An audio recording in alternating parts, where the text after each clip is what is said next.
इस रेत में या तो इस ज़मीन को सेल कर दें या फिर यहाँ कुछ किया जाए। तो ये बुज़ुर्गों की धरोहर थी, बेचना मैंने उचित नहीं समझा। खेती घाटे का सौदा है, ये हमें भी पता है, लेकिन आज जो हम आपको दिखाने लाए हैं वो घाटे का नहीं, मुनाफे का सौदा है। जहां हम आए हैं यहाँ कभी ना तो पानी लगता था, और जो आप मिट्टी यहाँ की देखेंगे तो बालू रेत की मिट्टी यहाँ है। आज यहाँ पर करीब 16 एकड़ में बागवानी की जा रही है और तमाम जो फ्रूट हैं वो यहाँ लगाए जा रहे हैं। बेर से लेके अनार तक, सेब तक, तमाम फल फ्रूट यहाँ लग रहे हैं। किसान का नाम है राजेश बेनीवाल। इन्होंने यहाँ 16 एकड़ में तमाम वो फल फ्रूट लगाए हैं। चाहे आप एप्पल बेर की बात कर लीजिए, अनार की बात कर लीजिए, सेब की बात कर लीजिए, आड़ू, तमाम वो फल फ्रूट यहाँ लगाए गए हैं, अंजीर तक यहाँ उगाया गया है। तो हम आज आपको इनके बारे में, जो तमाम बागवानी की गई है, इसके बारे में राजेश जी से जानकारी लेते हैं और उनसे मिलवाते हैं कि आखिर उनके मन में कैसे आया और उन्होंने कैसे ये बागवानी स्टार्ट की।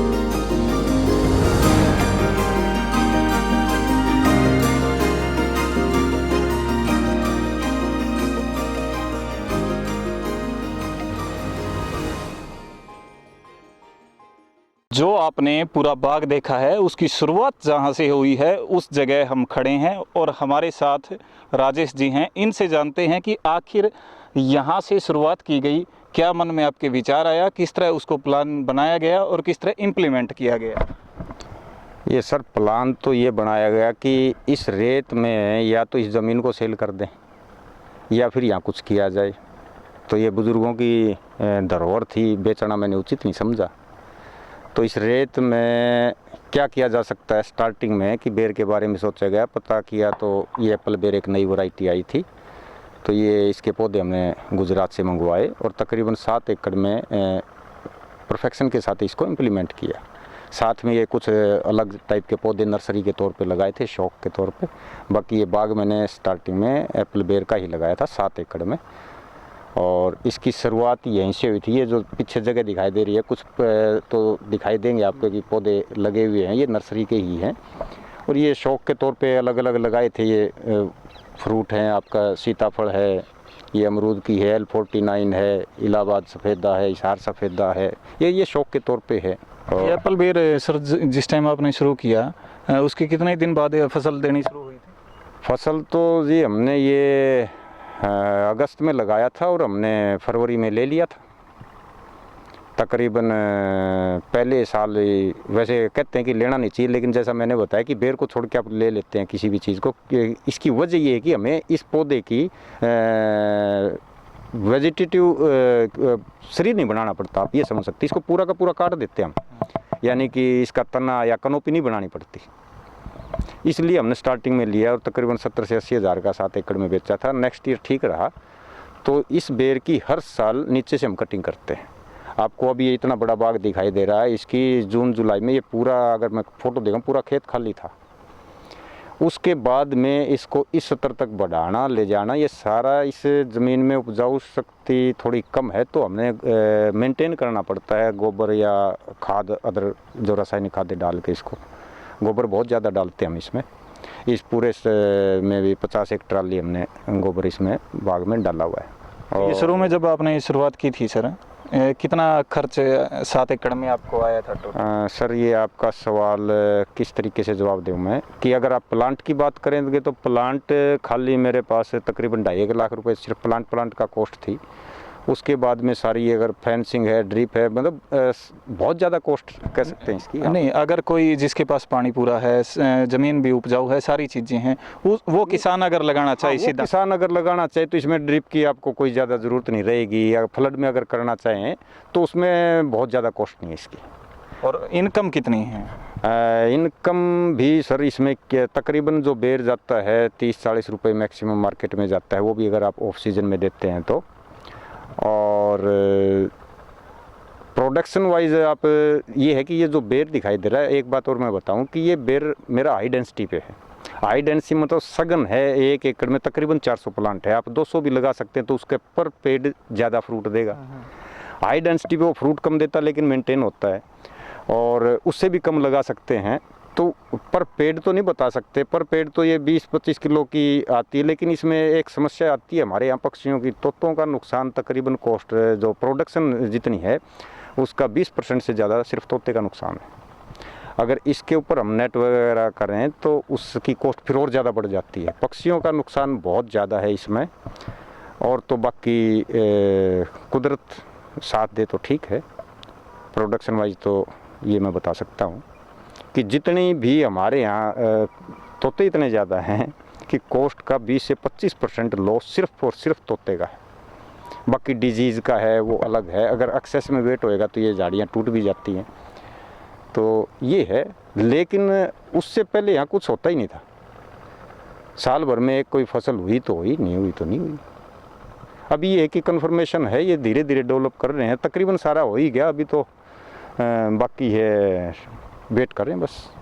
जो आप पानी का यूज़ कर रहे हैं और यहाँ से आप पानी पूरे खेत को देते हैं, तो वो किस तरीके से आप यहाँ देते हैं? ये पानी कहाँ से आता है और कितना कैपेसिटी इस टैंक की है? कब ये टैंक आपने बनवाया और अब किस तरीके से ये पूरे खेत को यहाँ से आप पानी दे रहे हैं? ये ऐसा है जी, इस एरिया में ज़मीन का पानी बिल्कुल नहीं है, ये सिर्फ नहर का पानी आता है, कबीर माइनर से पानी आता है, और नाली की भी हमारी आखिरी टेल है।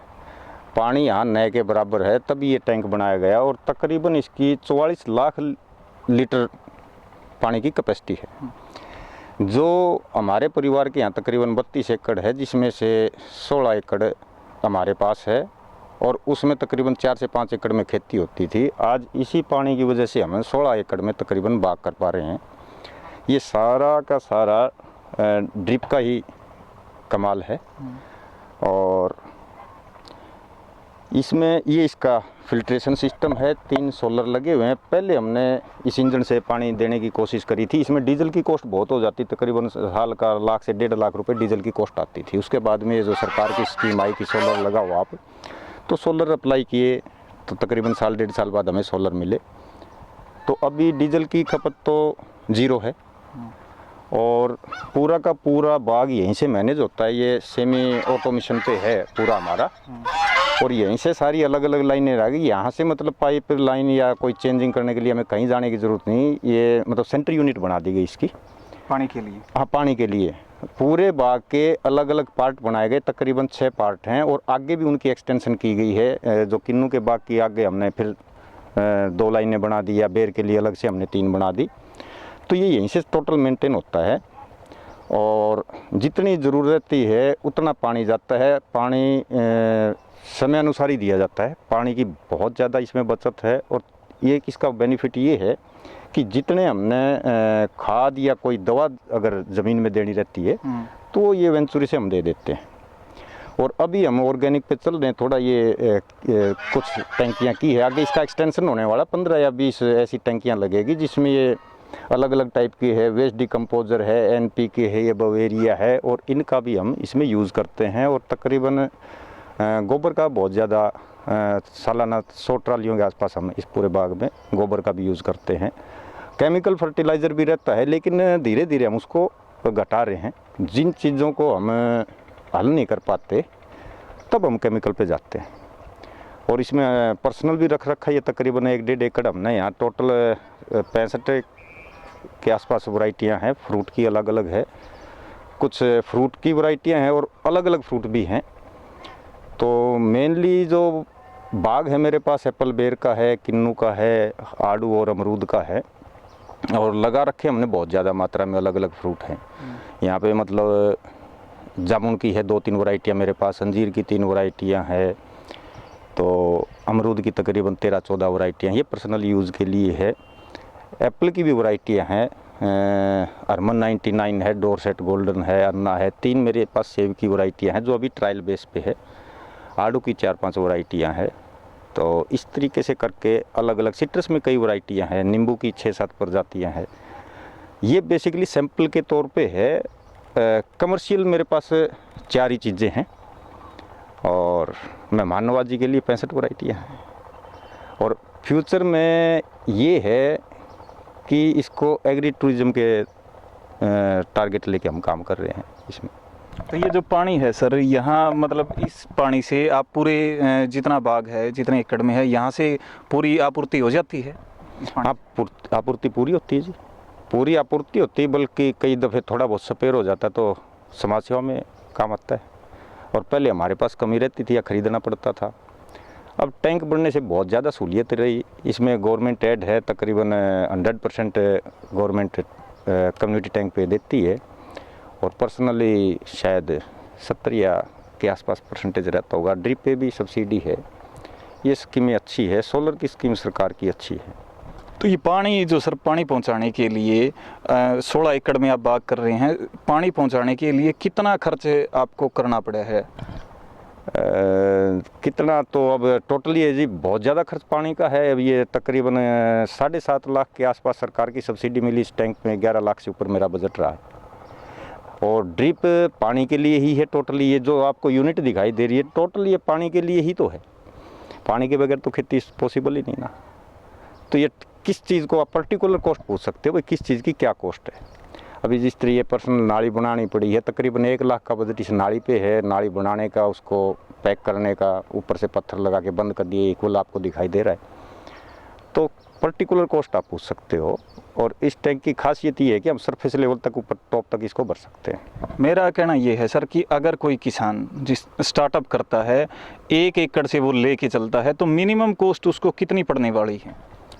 इसमें ऐसा है सर कि इस चीज़ को आप जस्टिफाई नहीं कर सकते कि 1 एकड़ पे नहीं होता है, जो कि क्योंकि इसमें जो टैंक बनाना पड़ेगा आपको अपने, मतलब कोई भी किसान किसी दूसरे की नकल करे वो सही नहीं होता है। उसको अपने टोटल खेत को, प्रोजेक्ट को ध्यान में रख के ही काम किया जा सकता है।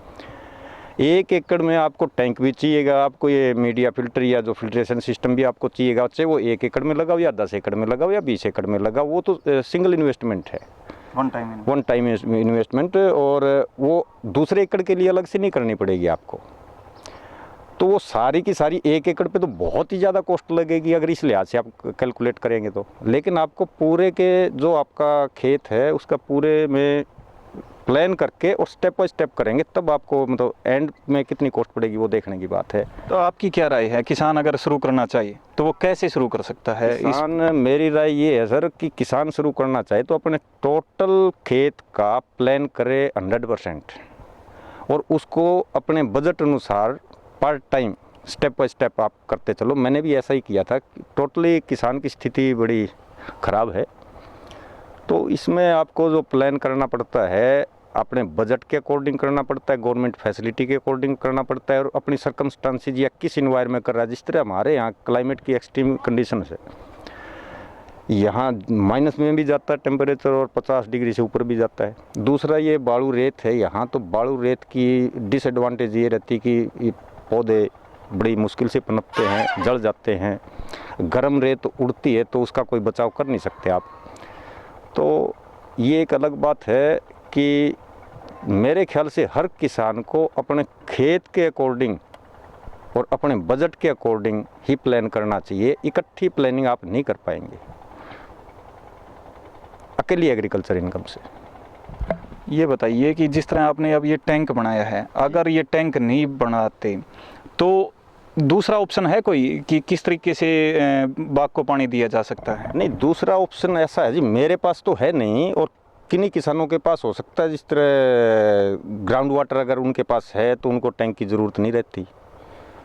और ग्राउंड वाटर की क्वालिटी क्या है इस पे मैटर करता है। हमारे यहाँ स्थिति ख़राब है, ग्राउंड वाटर बहुत ख़राब है, उससे पौधे नहीं पनप सकते और तकरीबन कमोबेश पूरे हरियाणा में यही हाल है। 5-4 डिस्ट्रिक्ट को छोड़ के ग्राउंड वाटर हरियाणा में नहीं है।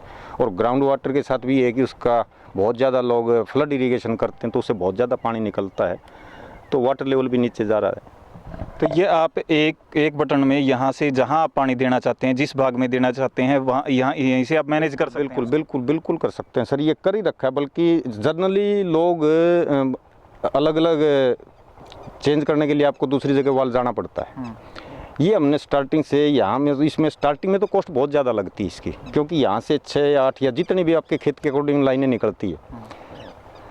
फ्यूचर में उसकी सेविंग ये हो जाती है कि आपको कहीं जाना नहीं, यहीं बैठे बैठे ये, इसमें ऑटोमेशन भी आता है, इसकी एडवांस वर्जन है आपका ड्रिप का, नेट एफएम का रहता है काफ़ी, लेकिन उसकी भी कॉस्ट ज़्यादा रहती है। तो अल्टीमेट फिर बजट पे बात आती है।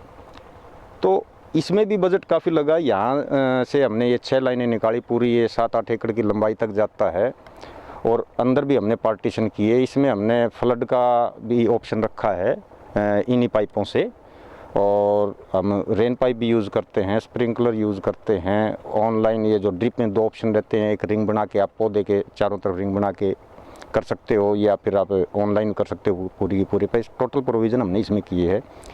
तीसरा, इसमें पूरे खेत में हमने रेन वाटर हार्वेस्टिंग की है। एक्सेस बारिश होती, मेरे पूरे खेत का पानी मेरे टैंक में आएगा। ये टोटल स्टार्टिंग की, जब आप स्टार्टअप करते हो तो स्टार्टिंग में तो बहुत ज़्यादा हैवी इन्वेस्टमेंट होती है, स्लोप बनाने पड़ते हैं, आपको ऐसा प्रोविज़न करना पड़ता है। ये 1 एकड़ से जैसा आप कह रहे थे ऐसा शुरू नहीं करना चाहिए। कर सकते हैं, लेकिन प्लान आपको पूरे के पूरे खेत का बनाना पड़ेगा, क्योंकि एक इन्वेस्टमेंट वही है, चाहिए 1 किले की करें, चाहिए हम 10 एकड़ की। स्टार्टिंग में आपकी बहुत ज़्यादा होगी, क्योंकि टैंक आप 1 एकड़ के लिए नहीं बना सकते, आप पूरे खेत के लिए आपको बनाना पड़ेगा। उसी के लिहाज से आपको ये यूनिट परचेज करनी पड़ेगी या लगानी पड़ेगी। बाद में आप स्टेप बाय स्टेप एक्सटेंशन कर सकते हैं उसकी। तो यहाँ से सर ये पानी है, यहाँ से आएगा पानी, यहाँ से पानी आएगा, यहाँ से अब आगे खेत को किस तरीके से ये जाएगा? ये सर इसके लिए ये आपको थोड़ा है इस साइड आना पड़ेगा। आप इधर से आ सकते हैं।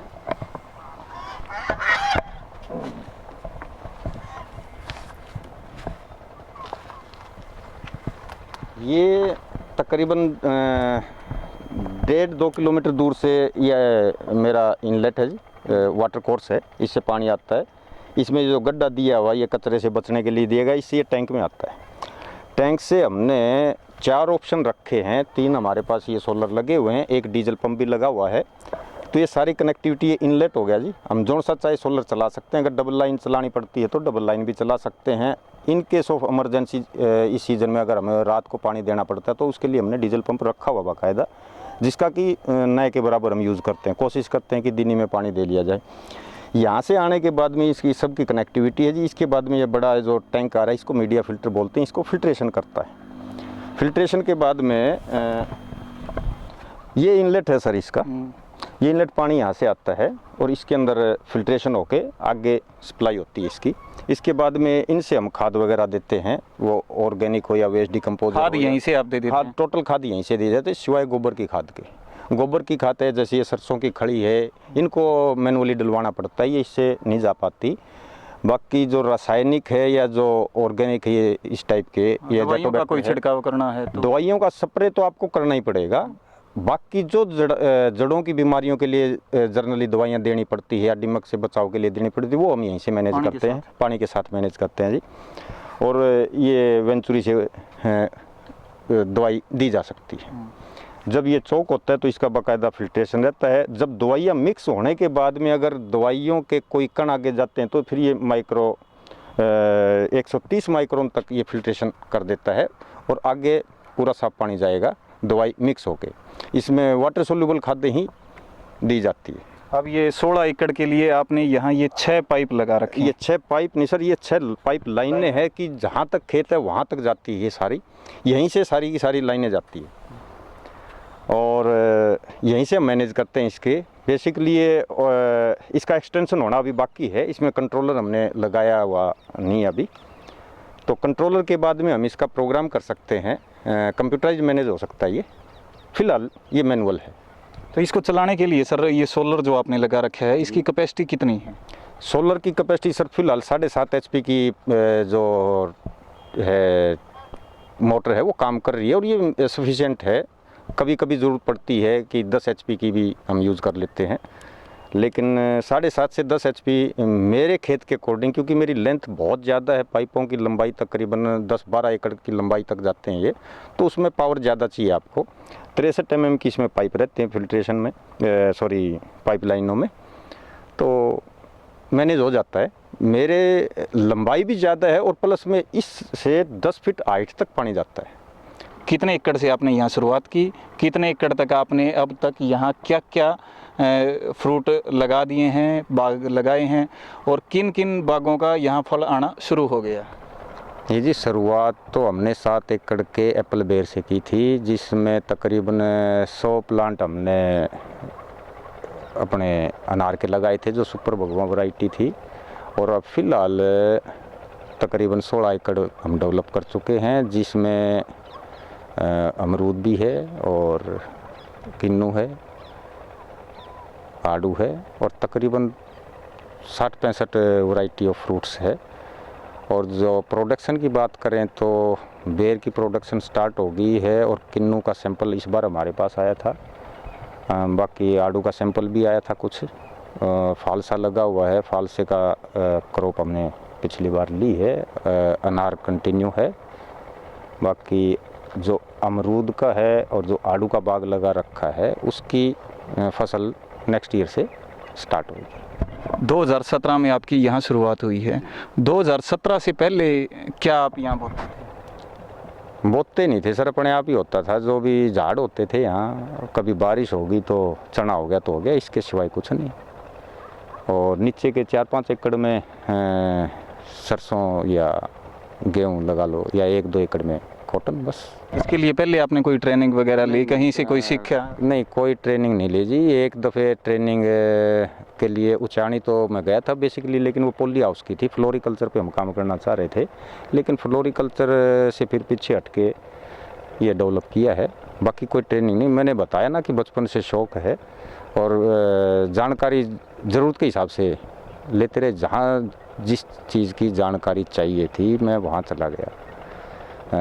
5-6 स्टेट में मैं घूमा इसके लिए, तो ठीक रहा, कुल मिला के जानकारी मिल जाती है। जब कोई किसान सर नई शुरुआत करता है तो तमाम लोग हैं, अड़ोसी हैं, पड़ोसी हैं, वो कहते हैं कि इस तरीके से ना किया जाए या ये हो नहीं पाएगा, क्योंकि आप एक नया शुरू कर रहे हैं जबकि आपके पड़ोस में ही हैं। मेरे को सभी ने कहा मतलब ये पागल है, और कोई ऐसा था नहीं जिसने मतलब 1-2 को छोड़ के भाई ये हो जाएगा या कर लेंगे, मतलब ये पैसा ख़राब करने वाली बात है काफ़ी ज़्यादा। हाँ, ये है कि जब आप इसके अगेंस्ट चल के करते हो तो उसको एक तो आपको एक्सट्रीम हिम्मत चाहिए, ज़्यादा हिम्मत चाहिए और ज़्यादा पैसा चाहिए, ये है, लेकिन हो जाता है। तो परिवार वालों की थी सर साथ में हिम्मत? हाँ, ये मेरा परिवार रहा सामने, ये आया हुआ है परिवार, ये शुरू से ही साथ थे, और तभी ये तो घूमने आए हुए ना, इनको भी पता था घूमने आना है तो साथ थे।